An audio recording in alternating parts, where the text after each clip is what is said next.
আমি বললাম আপনার যদি প্রতিবেশী আগুন লাগছে আপনারা পানি দিবেন না? নাই পানি নাই, রিজার্ভ পানি নেই। কিন্তু রিজার্ভ পানি আছে তারও না, বলছে তো বাড়িওয়ালার অর্ডার ছাড়া পানি দিতে পারতাম না। আর এই যে এখন যে পানির পাম্পগুলো বলছে ভাই আমাদের পানি আছে কিন্তু কেন নিতে পারলে আপনারা নিয়ে যান, রিজার্ভ পানি নেই।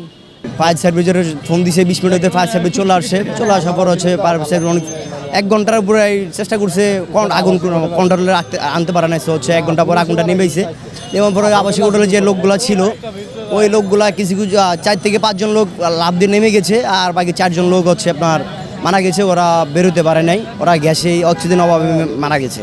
তো এখানে আর কি 12:45-এর দিকে আমি আর কি রাস্তার ওপারে ছিলাম, হঠাৎ করে দেখি ধোঁয়া উঠতেছে। তো ধোঁয়া ওঠার সময় পরে আমরা এখান থেকে অনেকে আর কি দৌড়ে আসছি। আসার পরে দেখি যে এই দোতলাতে ওখান দিয়ে আপনার ধোঁয়া উঠতেছে। ওঠার পরে আপনার আরও এমনি লোকজন আসছে। পরে ওই নিচে আঙ্কেলে ফায়ার সার্ভিসের এখানে ফোন দিছে, দেওয়ার পরে আবার তৎক্ষণাৎ ওই টাইমে ফায়ার সার্ভিসের লোক আসছে। তো আসার পরে ওখান দিয়ে লাফায়া কি কয়েকজন নামছে, আপনার যারা নামতে পারছে, আর এমনি ফায়ার সার্ভিসের লোকে কয়েকজনকে উদ্ধার করছে।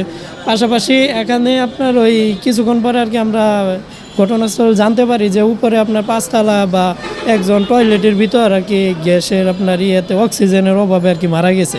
তো এইটুকুই আর কি ঘটনা। তো লাশগুলো তারপরে আর কি আপনার নিচে নিয়ে যাওয়া উপর থেকে দোতলা থেকে আগুন শুরু হয়েছে, একবারে 5 তলা পর্যন্ত এটাই হয়েছে। 10 মিনিটের ভিতরে ফায়ার সার্ভিস আসছে, আইসা পুলিশ বাহিনী আসছে, এরা যথেষ্ট সহযোগিতা করছে।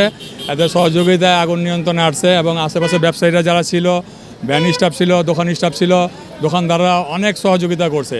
ওনাদের সহযোগিতায় আগুনটা অনেক নিয়ন্ত্রণ হয়ে আসছে।